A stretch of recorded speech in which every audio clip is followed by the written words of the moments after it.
We're back, everyone. Now we're going to Justice League title. Well, everything's Justice League. We're getting to the rookies, the Green Lanterns in this segment. Mm-hmm. Green Lanterns and family. Yeah, the family reunion, so to speak. Yes. Yeah. Let's just get right to it. Green Lanterns number 7, Family Matters Part 1, Kitchen Nightmares. After we went through an intense Green Lanterns 1 through 6, this is the cool down issue where everyone just stops and takes a breath because they're not fighting Red Lanterns, they're not having to deal with mad crazed red kitties or the demon seed, the hell seed. Mm-hmm. They have to deal with something much worse. The visit from mom, the family, making sure that mom and the whole family is happy. And that involves Simon recruiting Jessica to help him. Yeah. Which she'd rather hide right now. Yeah. And I think Simon would rather hide right now. Yeah.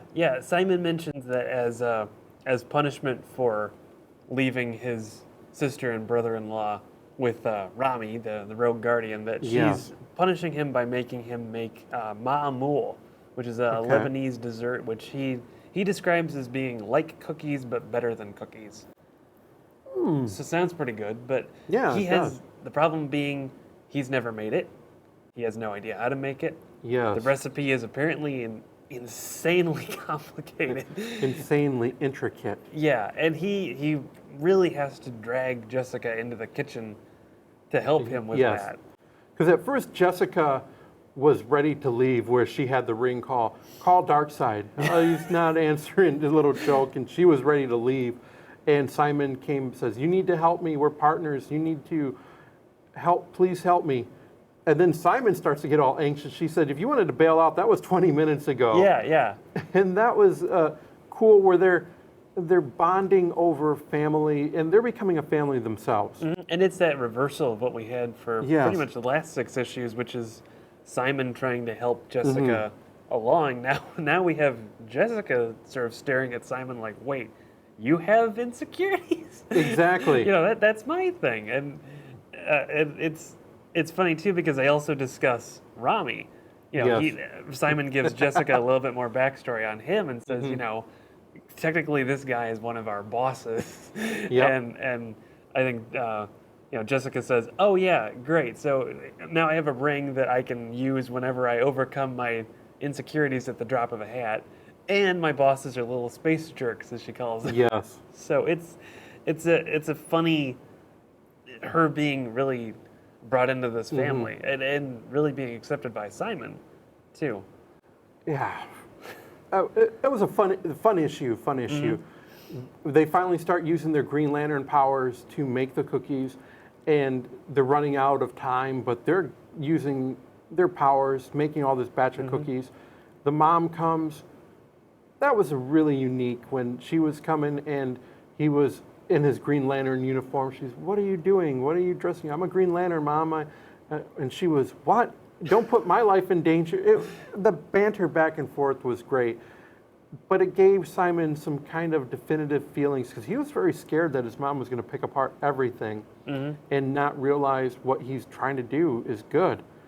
But just the opposite. She says, because of how you were as a kid, I view you this way, but what you did as a kid makes you so strong as an adult. Yeah.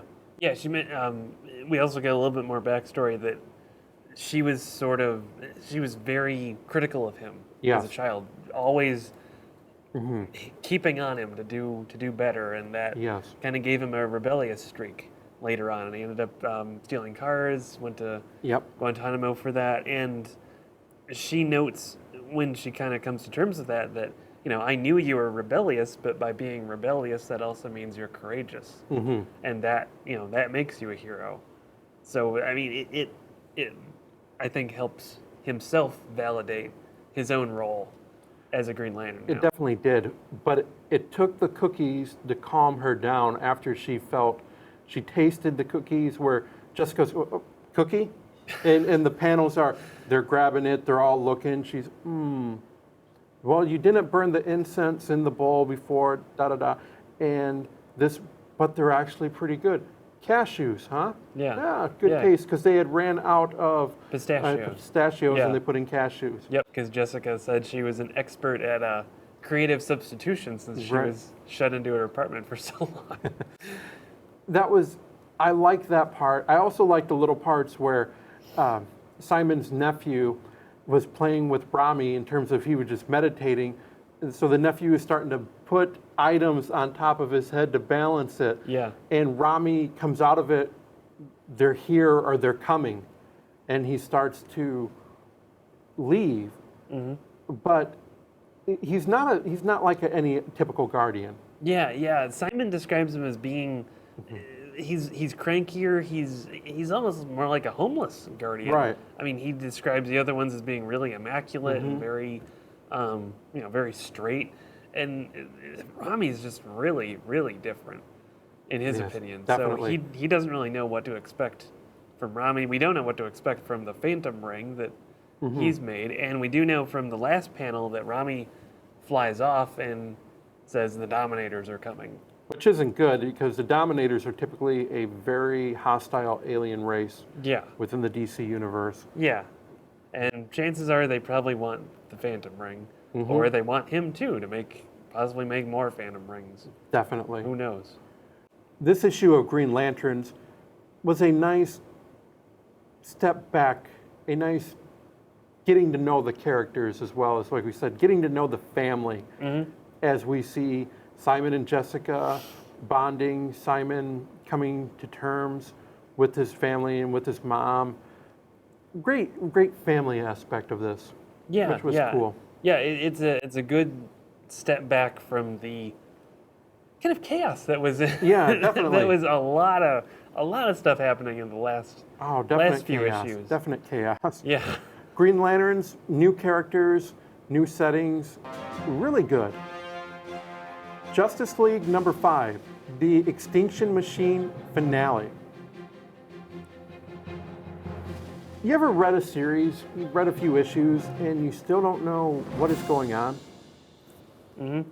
This one. Yep, this one. This one. The Kindred, they finished their song. Did they? But they finished their song.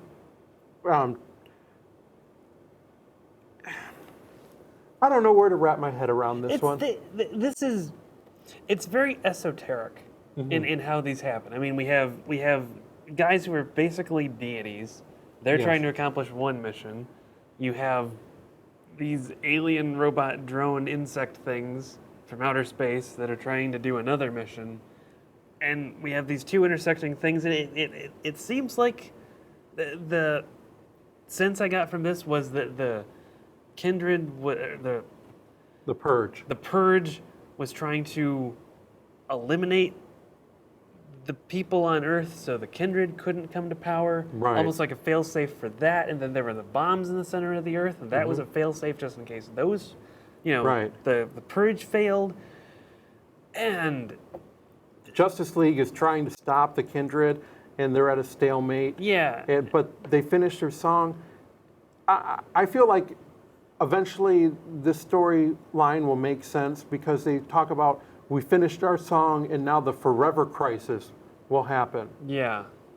And we'll find out that maybe the Kindred weren't the bad guys like the Justice League thought they were, or the Purge were the good. And it just didn't make sense. Yeah, this was complicated because this is just trying to understand what the Kindred were. One of the things that stuck out to me was they had previously, the Kindred had said, "Oh, you stole our powers. It's stolen speed, stolen light, stolen magic, that sort of thing." Well, the Flash proves he can actually take his powers back from the Kindred who took his power, and the Green Lanterns do that a little bit later on, after he tells them how to do it, and it sort of makes you wonder: okay, did they really steal the Kindred's powers in the first place? Right. I mean, did the Kindred really have the rights to them? Were they theirs? Or it's also possible, I mean, these are really, really powerful beings from another planet. Definitely. They could just be trying to manipulate everyone on Earth. I mean, they would probably view us as being a lower life form. They could say whatever they want, and we would think, right, maybe not in modern times now, but especially if they showed up in the past, that would probably go over with no questioning. Definitely. Do you think as Cyborg imprinted their network, and do you think we've seen the last of the Purge? Because they brought a bunch of Purge to stop the Kindred. The Green Lanterns brought them from that planet to start. Do you think we've seen the end of the Purge, or do you think that we'll see their story, farther down, a little bit more origin story? I don't know. I'd really like to know what on earth happened to make them look all like Cyborg.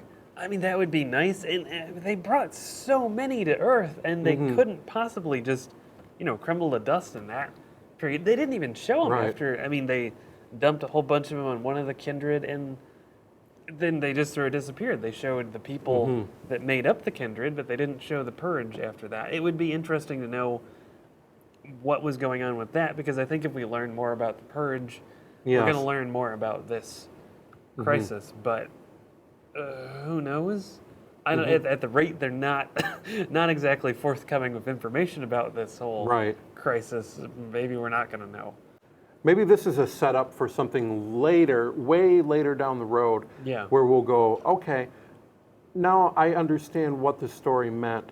But right now, this story was, Yeah. It was great that they had Wonder Woman. They talked about Wonder Woman. You don't know who you are, but you will. Yep. And the Speed Force and the power of the emotional spectrum. And the Zodiac crystals, which turned out to be one of the keys to meeting the Aquaman going all different points upon the planet.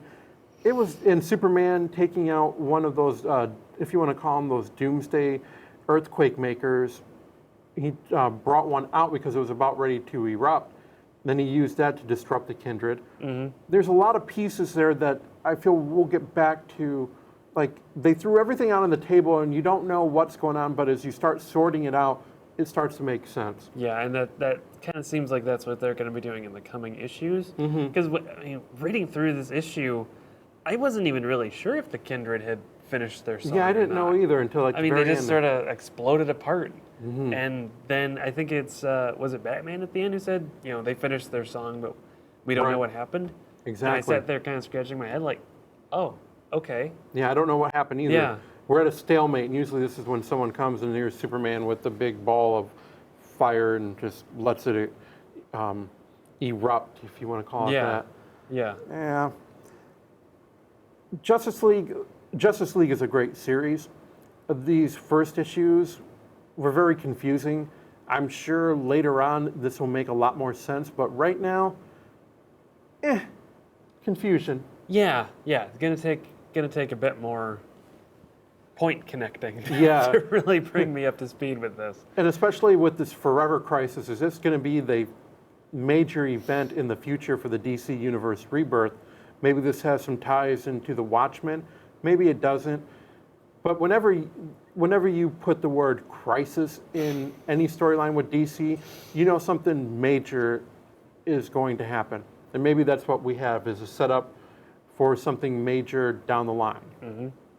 We're going to take our second and final break. And when we come back, this is Superman-centric with Superman number 7 and Trinity number 1. We'll be back in just a moment.